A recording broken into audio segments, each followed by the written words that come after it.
Hey friends, welcome into my craft room. In today's episode we are going to be doing 10, that's right, I said 10 beautiful fall craft projects. Some thrifted, lots of Dollar Tree supplies. Alright, now let's get crafting. This DIY is so much fun, but I'm going to recommend, if you're going to do this project, go get white pipe cleaners as well as white beads. You will spend a lot of time trying to cover up those colors. So what you're going to need are some of these kid beads. You could do the colored ones. You can pick all of this up from Dollar Tree. But if you want to spend less time trying to get rid of the color that's on there, this will work even better. Add about 23 beads to 25 beads on each pipe cleaner, and you're going to need 8 to 10 pipe cleaners depending on how thick you want your little faux corn to look. On one of the ends, go ahead and twirl all of the ends together to create a little nub. And once you've got those all twisted around nice and tight, you're then going to hold it at the nub pointing up and star out all of the different pipe cleaners. Then start to push down the pipe cleaners around and over that little nub, pushing all of the beads to that end where you just knotted it up. And then at the top, start to twist it and start to add more of that pressure in there at that other end to start twisting them down into place to create a second nub. Once you've got that second nub in place, go ahead and open them up, twist it down underneath, and then push around the sides of those other pieces of long bead strands. Now you can see at this point it's really colorful, which is super fun if you're doing this for a kid's craft. But if you want it to look more farmhouse, you're going to have to take it outside and you're going to have to paint it. I spray painted mine at first to see how well the coverage would be, and then I found that the pipe cleaners just weren't covering as well as I would like them to because of the fiber and the fabric. The spray paint just wasn't adhering to it. So I came back in and I'm using some of my chalk paint to do that. So I will again recommend, if you're going to do this project, get white pipe cleaners and get white beads, and you'll save yourself a ton of time, and then this project is super easy. If not, the painting process will take a little bit longer. So I just want to give you all the truth. I found this cute inspiration on Pinterest a long time ago, and I wanted to make sure that you understand and know that if you do this, go with the white ones. It'll save you a ton of time. At this point, I took some of this grass hula skirt and I cut off a piece. I'm folding it in half, I'm twisting the end, and I'm going to tie a knot. That's because this is going to become the husk part of the corn. We are going to just tie a knot and we're going to glue that onto the top of the two corns, which at this point, it looks so cute. Once I brought in some of that dry brush distressing on the corn to bring forth the little nubs from those beads, it just looks like a piece of corn, and it's such a cute project. This is super cost efficient. You can make a ton of them for hardly any money. Now I added that corn husk up at the top, and now I'm going to add on a really big bow, and it just is so cute for the fall season.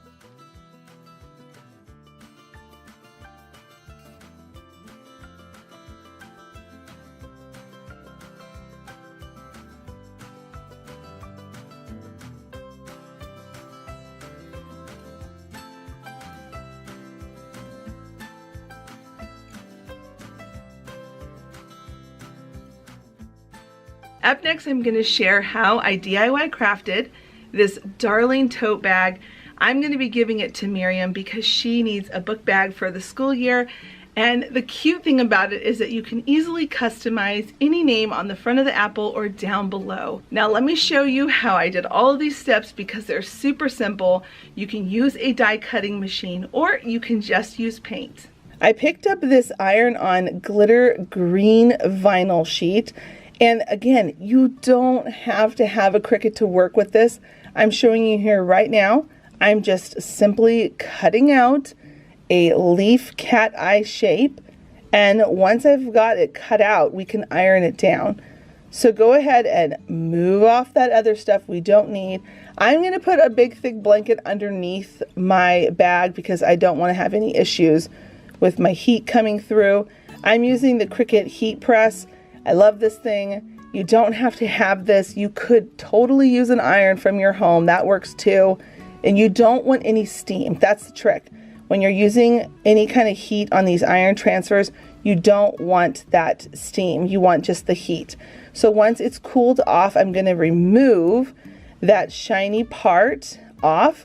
And now we were able to use the heat press without a cutting machine. So I just wanted to show with this project how you can use these iron-on transfers and not have to use a cutting machine if you don't have one. Now I went ahead and sketched on an apple and a little stem, and I'm going to insert a plastic bag into the actual bag so that I can paint the apple and the stem without it bleeding through or causing any issues of it coming through on the other side. It's an old trick, but it works so well, and it has a nice clean store finish. So I'm just going to take my time going around my apple where my pencil stencil is, and I'm going to actually almost over paint just by a hair so you don't see that pencil line.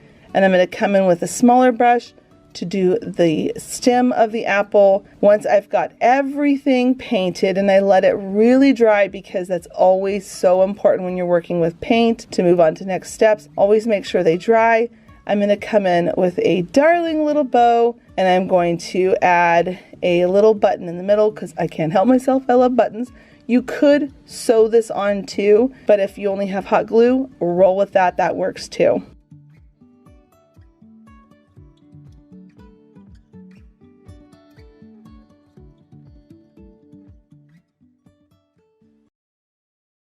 For this project, we are going to be taking these little buckets or potting pots from the Dollar Tree. They had these around springtime, and I've been holding on to them, and I thought I could turn this into something really cool. So we are going to make a mini urn that you would see out in the front of a porch. I thought this would be so cool. So we're using some E6000 and some hot glue, and together these make the cutest little urn, and we're going to make it look more like a cement or concrete urn. I thought that would be really pretty to do that. So once those are all glued together and they're nice and set and hard, then we're going to take some white paint and come in and give it a quick coat of white paint. Now I did this because I wanted to allow this wood filler, this putty that you can get from the Dollar Tree, I wanted to give it something to bond to hold it nice and together.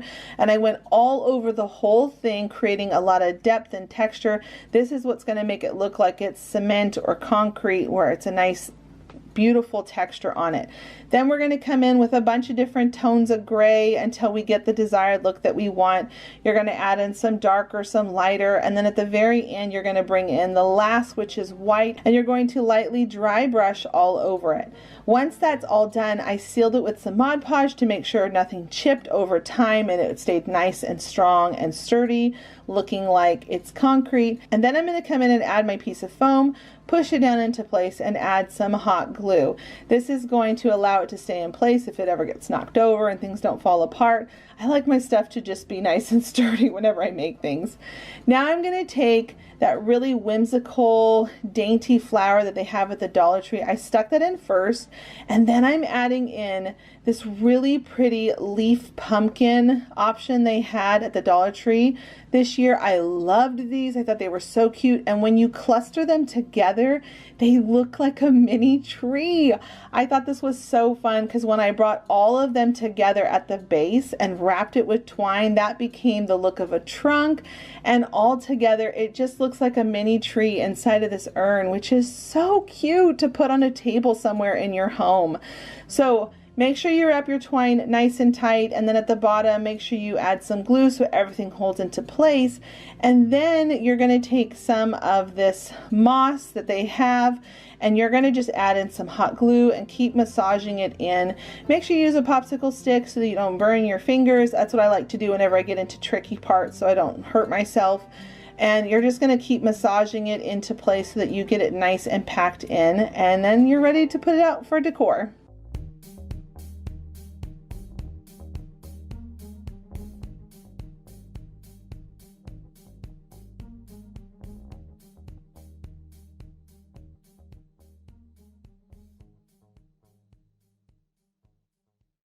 I love throwing in projects that are whimsical here and there on my channel, because crafting just wouldn't be crafting without cute, whimsical things.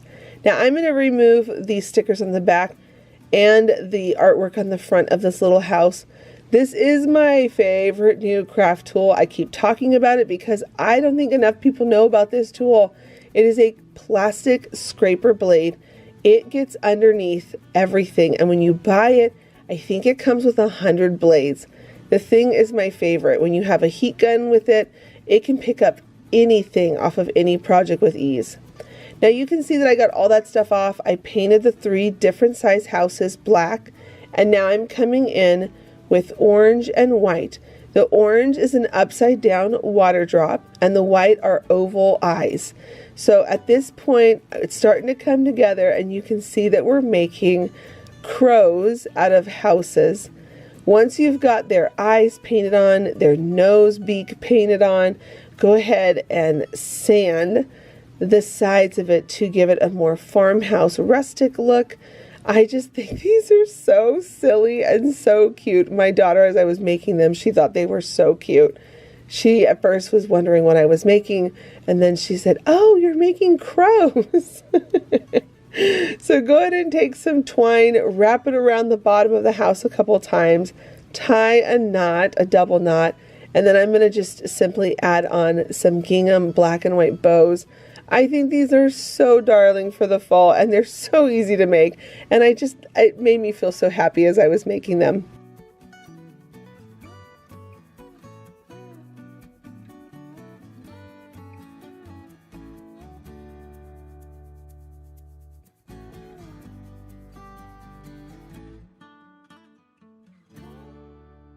The supplies we're going to be using are 2 of these 4x6 frames from the Dollar Tree and some scrapbook paper, and then you're also going to see me using some of the stacking blocks from the toy section.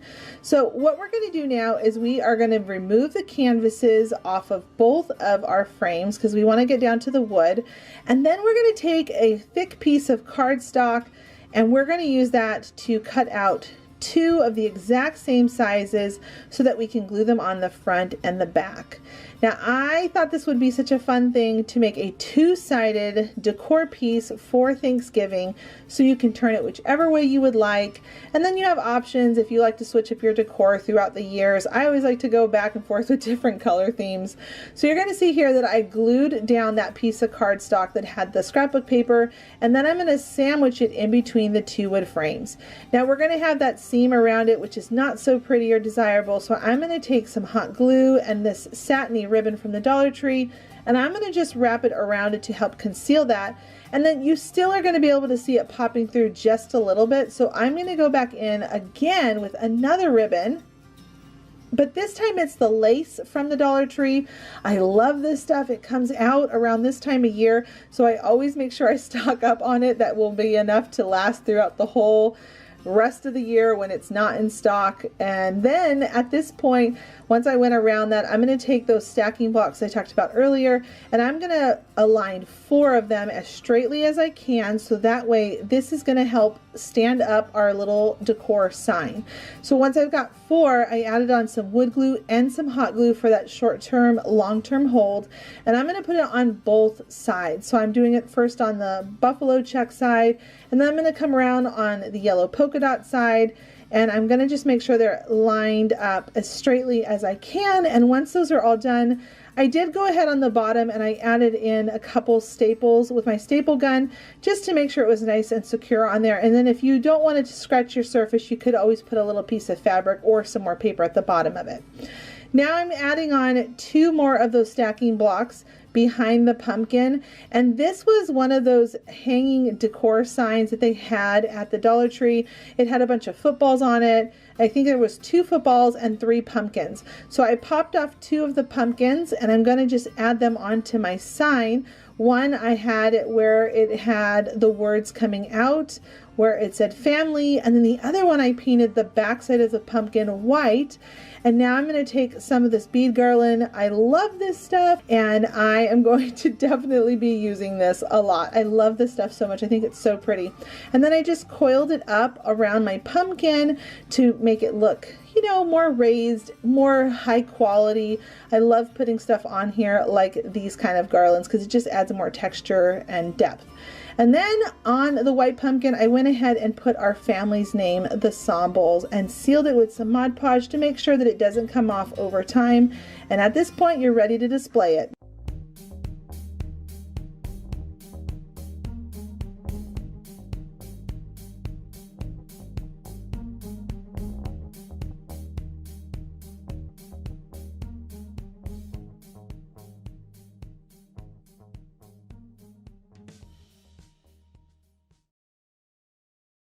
I found these little cutie candle holders and they were only 50 cents for the both of them because it was half off. So I had this cute idea. We could leave them like this, which they're really cute, but I felt like, I don't know, it needs a little more color for the fall. So I took them outside, I spray painted them this beautiful orange color. I will make sure to link all the spray paints that I use down below in the description box. And I figured out that I could put one of the battery operated lights from the Dollar Tree down inside, but it was a little wiggly in there. Don't ever let that discourage you. What you can do is you can get a piece of a foam sheet, and they sell these also at the Dollar Tree in the kids craft section. Get a foam sheet, cut it down, use some E6000, glue it around the sides of that end cap, and then that way when you go to put the batteries in it, it sits in there nicely without wiggling. You don't have any problems with it because these battery lights are a little bit thinner than a traditional candle. So I just used the E6000 in there for this exact purpose. And now I'm going to dress up this candle holder just a little bit more by adding some ribbon around that top part where it holds the candle. I'm going to go around with a tan, and then I'm going to come back in with this check green. I thought this was so pretty together with the orange. And that completes the look of this DIY. I hope you get a chance to find something like this in your thrift stores.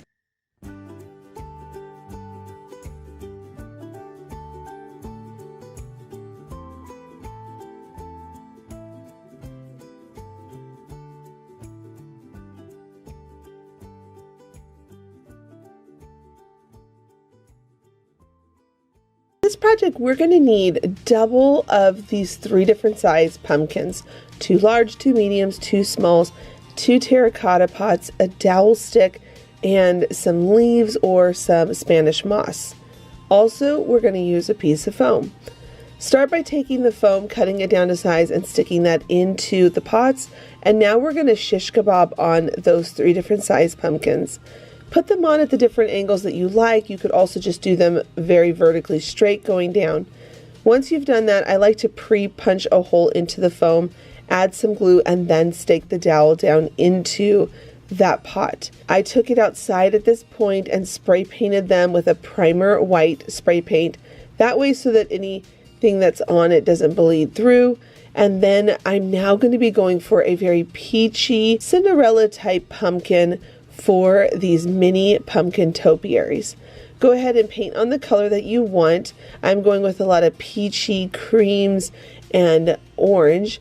And now once all my paint was on and dried, I went ahead and took some ribbon, wrapped it around the top of that terracotta pot to add a high-end look. I cut off the extra, and then once that was done, I came back in with my Spanish moss, going in between all of the different pumpkins.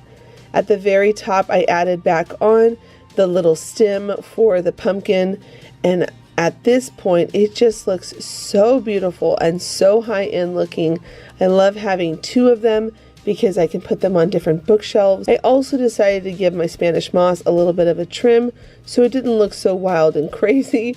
And then also at the end, to clean up the ribbon on the back side, I added a half wooden bead to the back, and at this point it's all done and ready to be displayed.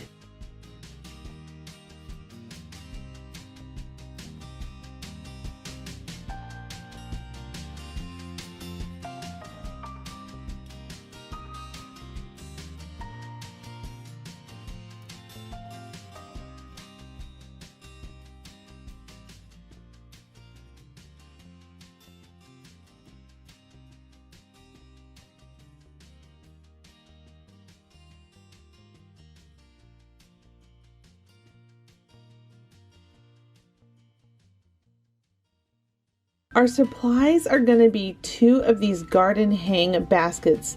They had these out around springtime and I bought a whole bunch of them knowing that this could be turned into a pumpkin.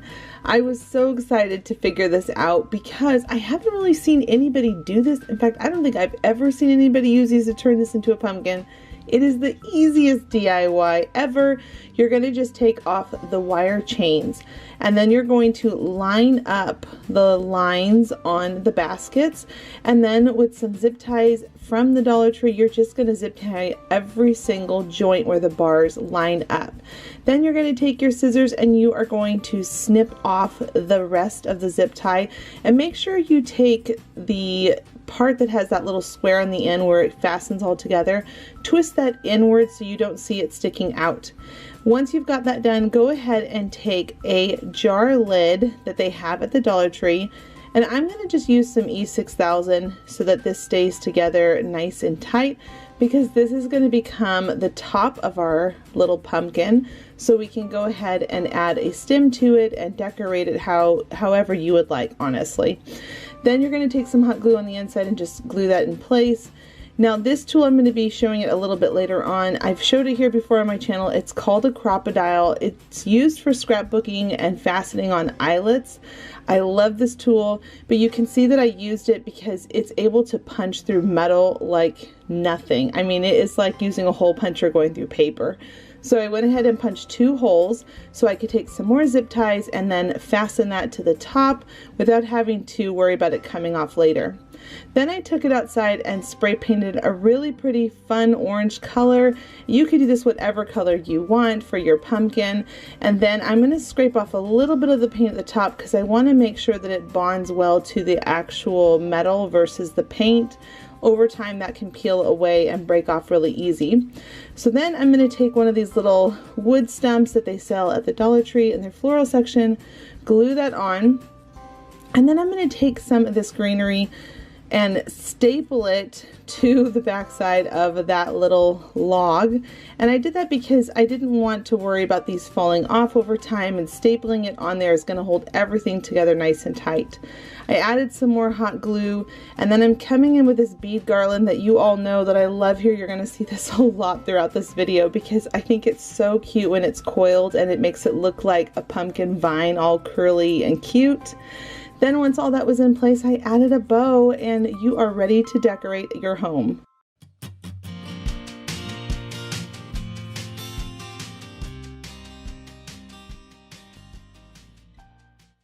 This project was so easy to make and so fun. I'm going to take one of these large tag wood signs. I'm going to be using this brand new beaded pumpkin that's so beautiful right now at the Dollar Tree. And then I'm going to be using a stencil. This one is from Studio R12.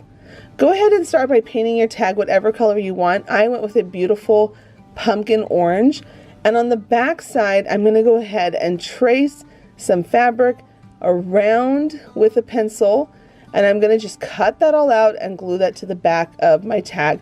I like a beautiful finished backside because then it just makes it look high-end and that you bought it from the store versus, you know, it was just something that was forgotten about and you move on quickly. Especially if you sell any crafts at trade shows, always remember to finish the backside. It's really going to help you in your sales in the long run. Now, I like to use a brayer whenever I'm working with hot glue because it really does smooth out that bump of hot glue in there.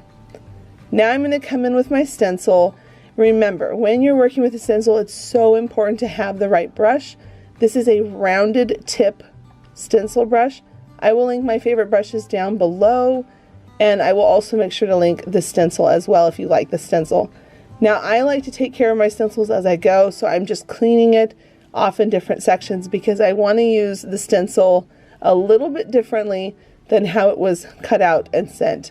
So I'm going to just be shifting it around, and this is the fun thing about stencils, is that you really can customize what you want with it, and these are really affordable because you can use them time and time again. Once my stencil was all done and tried, farm fresh pumpkins hand-picked with the little arrow, I went ahead and started gluing on my beaded pumpkin. Now, the best way to glue this on is finding those metal ring jumps that are hooked together at the bottom of the pumpkin and underneath where the stem is, I added a lot of glue there, and that really held and locked it into place without having any issues. Now up at the top with that little hole, I'm going to just add some hot glue and cover it up with a cute button and a half wood round bead. Now I'm going to take my ink pad. I've talked about this a lot of times before. Sometimes I don't want to get paint back out again and dirty a brush. I love having a chestnut brown ink pad, and I just tap around the sides and it really gives it that distressed look. I'll make sure to link the ink pad.